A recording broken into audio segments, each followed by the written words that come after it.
Galaba? Galaba? Tell me. Galaba. God, you guys, I'm embarrassed because my name's Jensen and people fuck that up all the time. Galaba. I need to practice this. Everybody I'm gets gonna, it. I don't correct people anymore. I just let them go. I'm gonna say it again and again and again. I will get it right. Galaba. He is the founder and executive director, a good friend as well, of Friends and Family in Colorado, doing amazing work. And we're going to get into that a little bit. First, Kevin, thank you for being on the show. Thanks for taking the time because I know you're out there hustling and people are going to learn all about that. So I appreciate you being on. Real quick, as always, a couple housekeeping items. Get on the get on the Best Served Podcast Facebook page for the COVID-19 restaurant information thread. I know Kevin's been on there. There's a lot of valuable real-time information as things are getting thrown at us left and right. So use that as a resource. Comment with following so you can get notifications. Share that with anybody who needs to be in the know in the hospitality industry, as well as the hashtag 86 coronavirus virtual tip thread. We're connecting people direct with donations to their Venmo and PayPal. This is really different. This is not quite charity or handout. This is our hospitality that we've earned for years and years and years being paid forward. Kevin knows all about that. So we've done a lot to put good and butts in seats for a lot of nonprofits over the years and raised millions and millions of dollars. And it's just an opportunity for that hospitality to be repaid. So get on those two threads on the Best Served Podcast Facebook page. Now, I was thinking about us talking today, and last night I was hustling myself, making soups. I made French onion soup, Thai curry. I made butternut squash soup, like 12 gallons total. And I was like working hard. And then I'm thinking, wait, Kevin is about to feed thousands of people this week. And so it put it into context. But for me, it was therapy.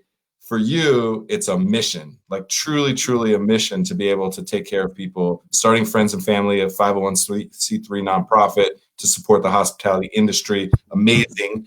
So take us back real quick, just you personally, when this all came about, when it was realizing that coronavirus was going to have a major impact on the hospitality industry. You didn't stand back at all. You jumped right in. So take us back to that moment, those first early days, and your thinking, and then you going into action.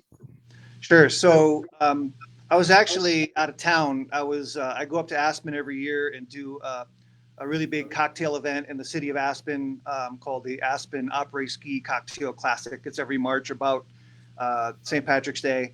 And I run the bar prep kitchen there. So we have a lot of big brands are involved, and it's a big citywide event. There's activations on top of the mountain all across town. So I was up there, I got up there the night of the 11th. And then I think the 12th or 13th is when things really, really went wrong. And I felt really bad because I was out of town, and the event ended up getting canceled. Just as we set everything up, the city met with the event organizers and decided to cancel the event. And so I had to take all this stuff down and put everything in storage and wrap up the whole event. Not being able to be home, and I'm seeing everyone, raid the grocery store and everything else. And I know I don't have any groceries at home. Am I going to get any? I'm 4-hour drive from home. So it felt really, really awkward and I felt very impotent to, really address the situation because I was, staying in a condo in Aspen and watching this thing unfold.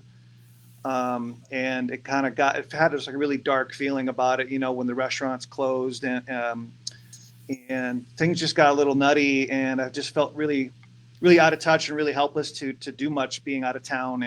So I couldn't wait to just get in my car and just head east. And as soon as I pulled into Denver, I hit a couple of grocery stores and nothing was there. And went home, and I was like, wow, this is, I try to remain optimistic about this. I don't want to spread any negative feeling about anything. So I'm trying to be a light and trying to be positive and uplifting other people, and we're going to get through this. So I was just being out of town made me feel really awkward, but I'm here now, and as soon as I got back, just hit the ground running. And it's actually interesting because I kind of put it out of my mind, and I kind of put myself on denial. I was like, no, this can't be true, and I lost all my jobs, everything's gone. But I kind of threw myself into these two projects to take up my time and to give me something to do that's positive and keep me going and help other people and keep myself just on a positive path, you know. So so that's what happened to me. How about yourself? Yeah, I mean, about the same. It was interesting because right away I thought of moments of like remembering where you were during 9/11 type things, and every generation has like those moments where you're like, oh, this, you know, Kennedy assassination. It was really weird. Like instantly I knew it was that. Yet it was like a slow train wreck. Yeah. Like it happened days and days and days, and you saw it happening, but never was there one moment actually where you're like, oh, now it is. And then I think maybe when restaurants officially in Denver closed, the announcement came down from the mayor about that. Maybe that felt like the most catalyzing moment to go, it's really, really dire now. And so, but I'm the same way. I take like 45 seconds to mourn and I don't dwell, and then I'm on to the next thing. It's why I was like, I got to figure out a way to communicate because that's my modus operandum. And so I was like, I'm going to figure out how to do this crazy Facebook Live thing and just show up with a random wall of hats behind me and just talk to people because that's what I do. So I'm very interested in what you do because you took it to another level. You've been very integrated into just the hospitality side of serving people in the hospitality industry because we don't take care of ourselves very well. So I want to get people information specifically about friends and family, and then what you're doing currently with how you're looking to feed people because you guys are feeding thousands of people a week. So let's get into some of the details of that. As always, let's start with why and who. Why did you decide that this was so important for you to do, and who is it that you're serving through this process? Sure. Well, first of all, just a couple sentences on what friends and family is, and that's you know, one story about that is, you know, I moved to Denver about 12 years ago from Minneapolis, where I did 10 years there in the restaurant industry, opened up a lot of restaurants up there. I'm originally from the East Coast, and some other experience there. But when I moved to Denver, I didn't know a single person, and I remember walking on South Broadway, look at all these restaurants, trying to find a job, and I said, I'm going to have to build everything I have for the future by myself from scratch. So I took that on, and it was an incredible experience to sort of come up through the ranks of being an unknown, and you know, valuing every single relationship that I had, and treasuring it, and keeping it as intact and as positive as I could forever. And that's what I did. And and I'm also just I'm kind of a nerd. I mean, I'm a joiner. I'm an overachiever. I like to, you know, I like positive energy and doing good things for people. It's in my background. It's in my family. So when I started Friends and Family, one of the things I wanted to do was, you know, do something good for the community, but also thinking back on 12 years ago, that me that started in Denver. It's like, what if I had just moved to Denver and all of a sudden there was this network and structure already built for me I could have just assimilated into. So I decided to basically make that for all these people that are moving to Denver and all people that are already here too. So I wanted to do the good thing for the good people in this industry. So I started this nonprofit. It's basically centered mainly on education, industry education, you know, wine, beer, cook, whatever. That's for the legal status, but really it's about bringing people together and building community. We do a lot of food-based volunteering with Volunteers of America. We've been doing that for 2 years. We have an incredibly positive relationship with their Meals on Wheels program.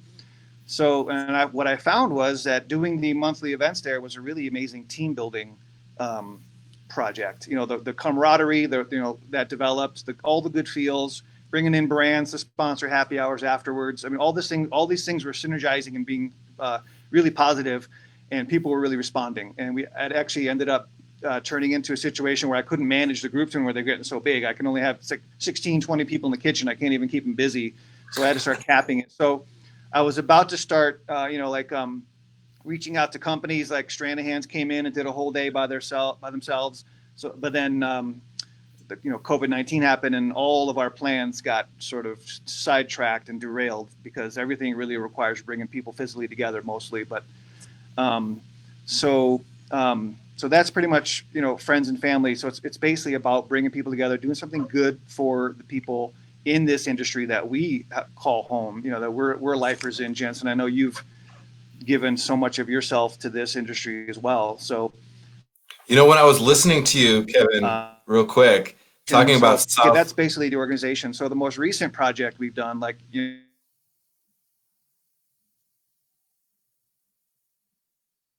well, breaking up.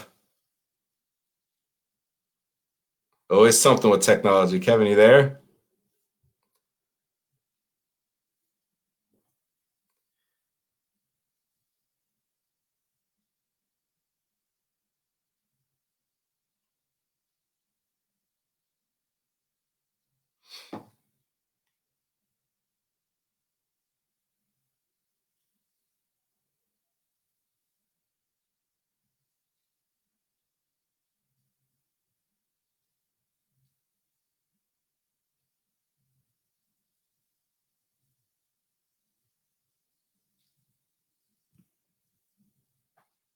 If nothing else, I can always count on the technology letting us down. Let's see if we can get Kevin back here in a second. I'm going to tell you guys a story real quick to kill some time awkwardly. When Kevin was talking about walking the streets of South Broadway, it reminded me of when I first met Kevin. Betsy and I lived down in Inglewood, when we first moved to Denver. Actually, for quite a while when we were in Denver, I was working downtown. She was in the tech center.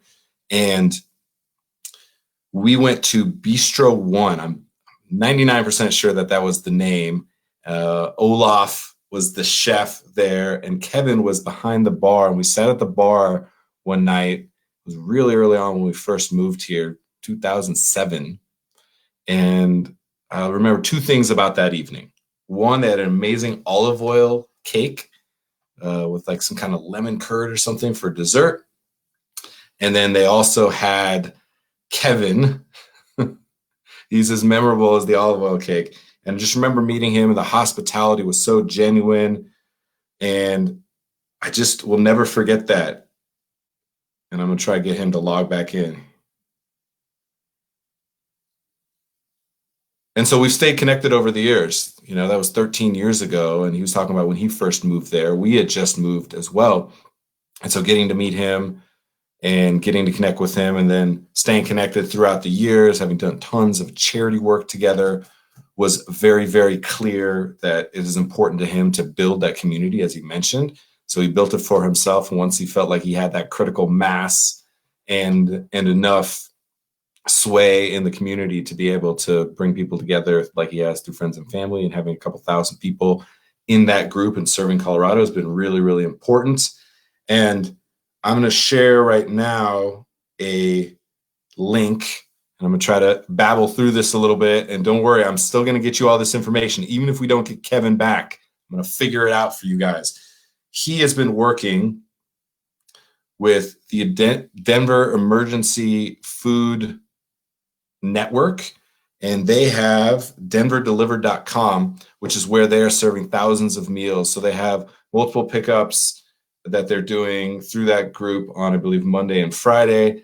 Also, he's working through friends and family on Tuesdays and Thursdays. They are serving meals out of Zeppelin Station. So go to denverdelivered.com, and you can get connected with some of that information through the Denver Emergency Food Network.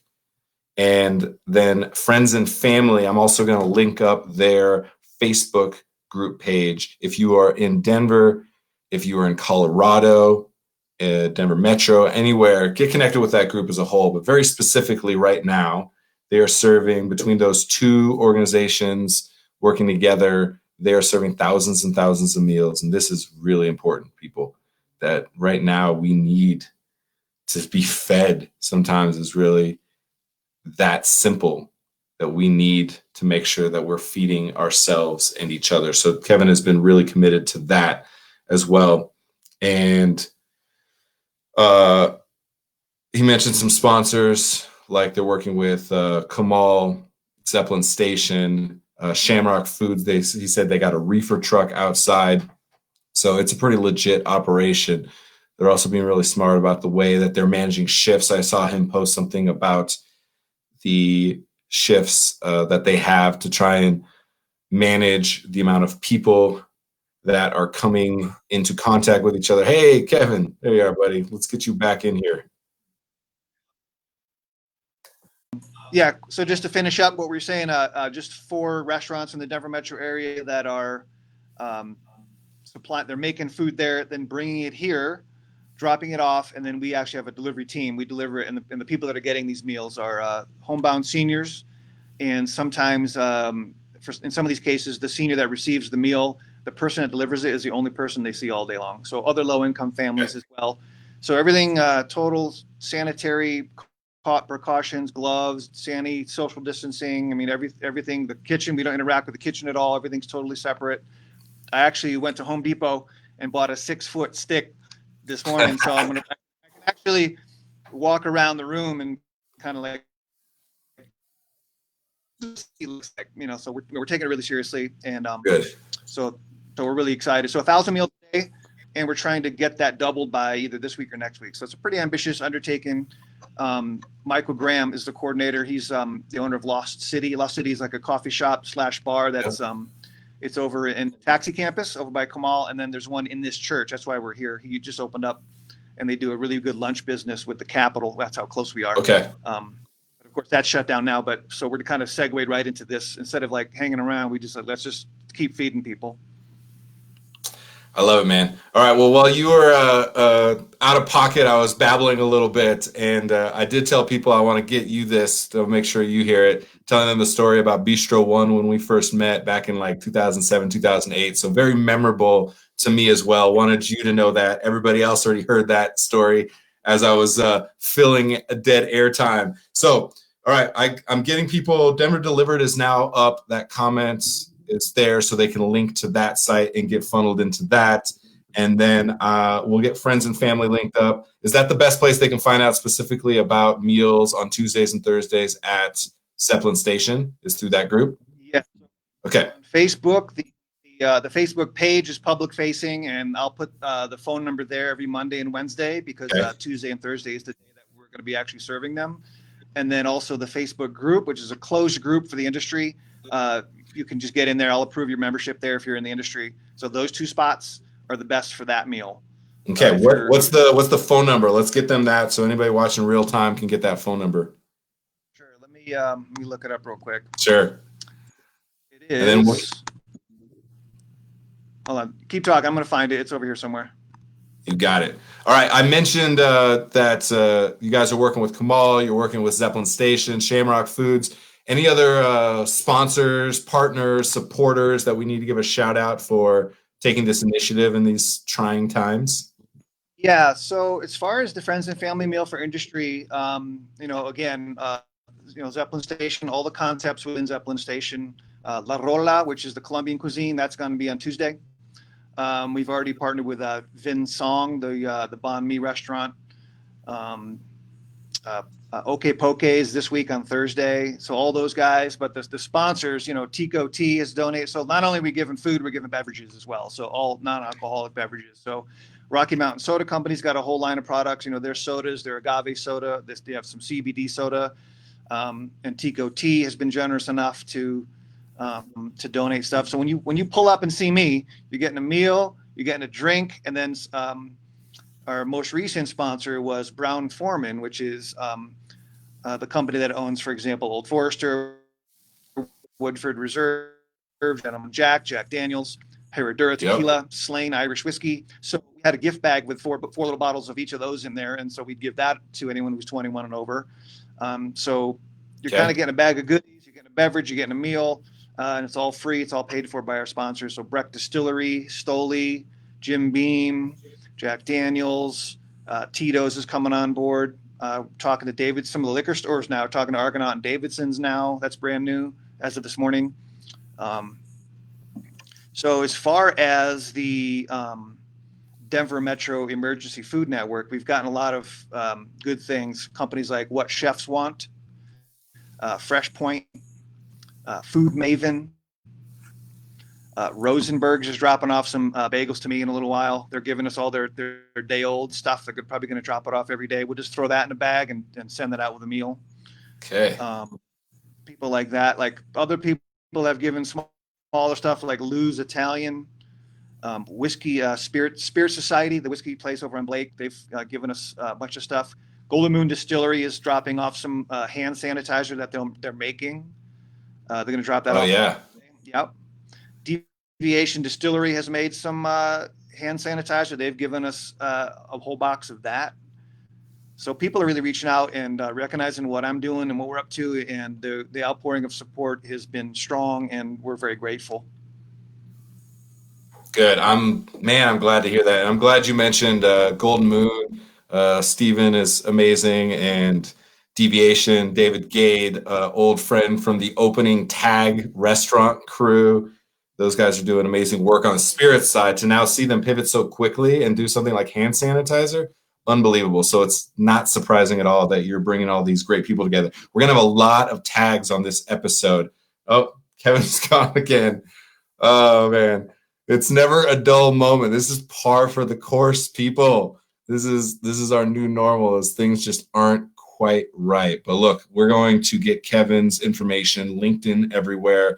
We're going to share this episode. This is I want this to be the most watched episode ever, as Kevin was in and out, and I had to banter on without him.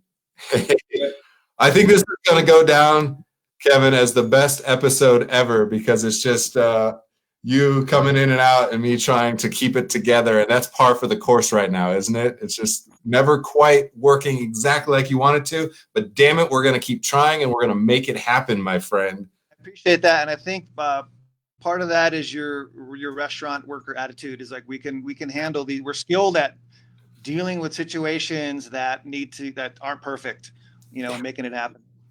Yeah, I could not agree more. All right, so I want to make sure that people know when and where, because we kind of been overlapping stories. We have two different places and resources that you're a conduit between, but two different places that we're going to be able to feed people.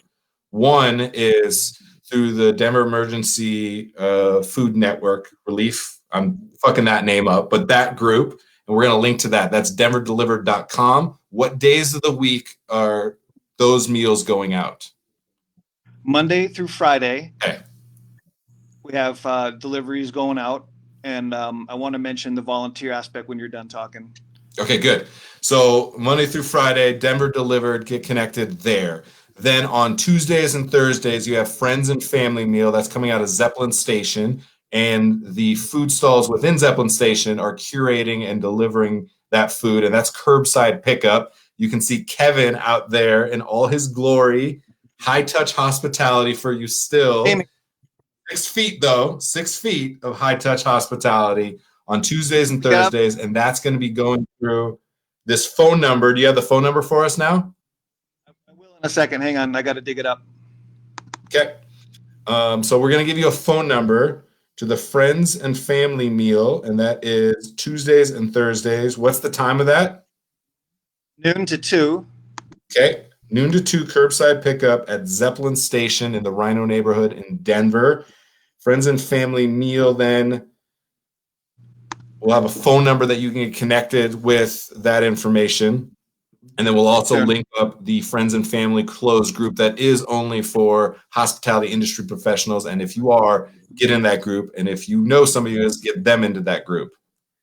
More broadly, it's food and beverage. So it could be anything from, restaurant people, but also, farmer, sales rep, brewer, distiller. So if you're generally in the food and beverage conversation in Colorado, you're with us. So get in there and be with us. Awesome. Love hearing that. All right. Phone number, volunteer information, and then we're going to get in your playlist and wrap this thing up. So if you have the phone number, I'll take that. Throw that in whenever you have it. Otherwise, give me some information about volunteering with Friends and Family. Sure. So for the Denver Metro Emergency Food Network project, I'm basically the people person. So what Friends and Family usually does is, since we're a big group of people and we have these skills, I tend to bring volunteer teams to Cooking Mad, No Kid Hungry, the big event. We do a big volunteer team there every year. Meals on Wheels, we do a monthly shift there. But I'm bringing people into this project as basically staff. So we know how to get it done. Food and beverage is our wheelhouse. So we're usually the most valuable people because we can take direction, we can work hard, we know how to solve problems, and we're used to working around food and food equipment and food people. So if you want to get a hold of me, you can text me. I can give you that number right off the bat. But I'm organizing. We have 2 shifts. So it's Monday through Friday. We have 2 shifts. One is 10 to 1. And then we have a 30-minute gap so that team can leave and they don't have to come in contact with the next team that's coming in at 1:30. They go to 4. So there's one more precaution we're taking is to separate the teams out. So if you want to get a hold of me, just send me a text to 720-838-3980. And I can get you all the information real quick and get you on the staff. So, and again, totally everyone's socially distanced, latex gloves, sanitation, all the precautions we can take, we are to do this important work. Yeah, I like that you're giving people that reassurance that's very important to you, that you're staying safe and being mindful. Actually, last night when we were doing the video, I showed people the big bus tub of French onion soup as I was getting it into a broad container, checking the temperature, ice pack in, like the whole process, because right now I think people need the reassurance to know what the proper procedures are for sanitation. And giving people that reassurance, I think, is important. So I'm glad you did that. And it was important to me, and I did that in a video last night because people don't know. And when you don't know, you start to make up stuff in your head, and usually that doesn't lead to good things. So, Kevin, any last thoughts in your mind? And then I want to get some playlist items from you. Sure. Well, I've been thinking a lot about that. I think, like I said before, I'm very optimistic about this situation. And I think that while we're going through a major challenge, I think that this is going to pass. I think we're gonna survive as an industry. And I was thinking about this last night. The restaurant industry has been through a lot already. I mean, oh, it was just getting good. He was about to mic drop, preach for us. They must not have very good connection there. I think he said he was at the church there that they're working with.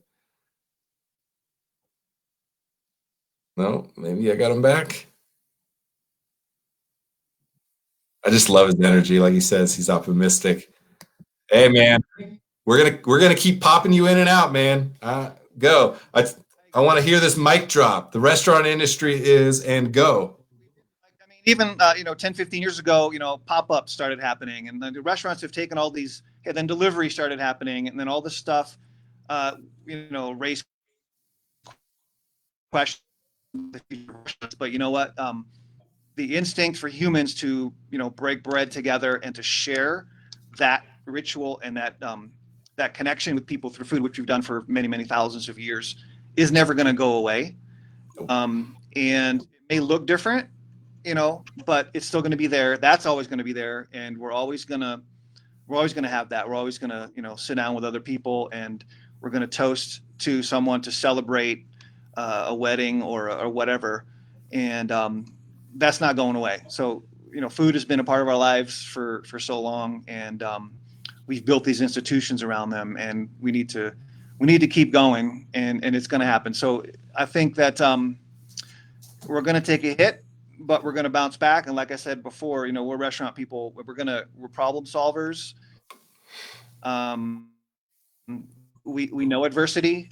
We know teamwork, and we're passionate about what we do. And I really hope that when we get on the other side of this thing, and when it comes time to hire people back, I hope that we're hiring the people who are the most who are the lifers. You know what I mean? I want to see those people with jobs again, and I want to see I know people in this industry throughout the state. Yourself, you dedicated your life to it, and I want to see you working again, and I want to see you continue to do amazing things for this industry and in this state and elsewhere. So thank you for what you do. Yeah, man. I knew this was going to be a motivational morning.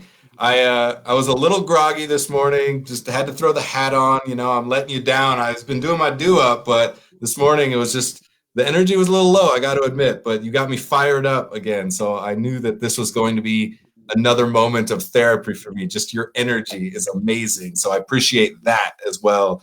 And I know that everybody does, and that's why so many people are rallying around the work that you're doing, because you truly are in service of them, just using your ability to lead to create that opportunity. So I am grateful for that. Give us some positive playlist items. What are we listening to, watching, reading, something, dinner and a movie? They get a meal from you and then they're going and watching something on Netflix. Give us something.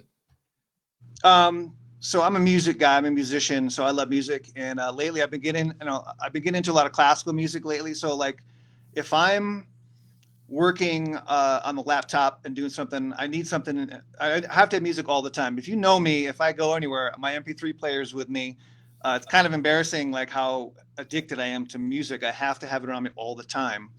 Awesome. Like I don't own a television. As soon as I moved to Colorado, I gave my television away, and I don't watch television. But I'm a big music guy, so Right. I've been listening to a lot of classical music. So if I'm at the laptop, answering emails or getting stuff done, it's usually classical music in the background. I've been really getting into piano. Like I'll kind of go off on a binge, let's check out oboe for a month and just listen to all the oboe stuff. Or like last night, I started listening to like these trumpet concertos, and they're just wonderful to have in the background, and it's really cool. So I'm a music guy, so all kinds of music, and any kind really. But any specific artists that somebody could like find and go, wow, I had no idea? Right. Well, piano. So Claude Debussy is an incredible pianist. Mendelssohn, but I mean all the greats, Bach, Mozart, all that kind of stuff. It's such a vast repertoire of music. It's like an ocean of music, and I'm just dipping my toe into it. I mean, it's such a huge amount of work out there, And I listen when I'm driving around. I'm either listening to KUVO, the jazz station on 89.3, or 88.1, which is the classical. I kind of toggle between those two, and it's just wonderful to just kind of have that in the background and kind of let me kind of bounce around town and do my day and pick up food at Restaurant Depot or wherever I'm going, and it's cool, Your life is like an operatic soundtrack, huh? Just I love it, man. I imagine like Apocalypse Now in the helicopter scene as you're like driving to Restaurant Depot to pick up food for people. It's amazing. Kevin, thank you. Truly grateful for the leadership. Thank you for the work that you're doing. Thanks for keeping yourself and everyone else safe through that process, because I know that's important to you. Really appreciate you being on the show and spreading some positivity, my friend. Thank you for doing what you do. I look forward to seeing you in person when we get on the other side of this. I'm going to send you the phone number and a graphic. You can post it in the comments for the friends and family meal. I'll send you the image for that. Good. I appreciate it, Kevin. Kevin, have a great day, my friend. Take care. That guy's energy, I love it. I know he was breaking up quite a bit. We lost him a few times. I appreciate everyone who hung in and actually watched, and everyone who continues to watch this, because we want all these videos to stay evergreen. And so we're going to put all the pertinent information, because right now people need it. People need to get fed. And Kevin and a lot of these partners that he has are working hard to make that happen. So get on that denverdelivered.com, connect with the friends and family Facebook group, and Kevin Galaba, I hope I said that right, Galaba, and the work that he's doing, because it's very, very important. Feeding people is the most fundamental thing that we can do as humans, people. So it's time for us to show our humanity. Times of adversity reveal your character and develop it. I truly believe that. So this is going to be an opportunity for us to show future generations what it means to be a part of humanity. I cannot be a bigger believer in that. So thank you, everyone, as always, for listening and watching. Thanks to Kevin. Tomorrow's show. And go on Best Served Podcast Facebook page as well, because you'll see a lineup. We're actually trying to get organized over here a little bit. Mark and I have been working on some things to make that happen. We have a lineup of the whole week of guests, and tomorrow, Wednesday, Thursday, we actually are doing 2 shows. So make sure you check that out. Tomorrow's episode, Tuesday, March 31st, I'm going to have Jacob Schroeder from Crafted Food Services in Des Moines, Iowa, give us a little perspective from what's happening out in Iowa, in the Des Moines area, and for him personally. And then we're also going to have on Tori McPhail, acclaimed chef from Commander's Palace, an icon restaurant in Nolens, Louisiana, is going to be on as well. So 10 to 10:30 a.m. Mountain Standard Time. That's noon on the east, 9 a.m. on the west. We're going to have Jacob on, and then 11 a.m. Mountain Time. That is 1 on the east and 10 a.m. on the west. We're going to have Tori McPhail on. So tune in tomorrow. Thank you as always. I appreciate you for watching and being a part of this community. Cheers.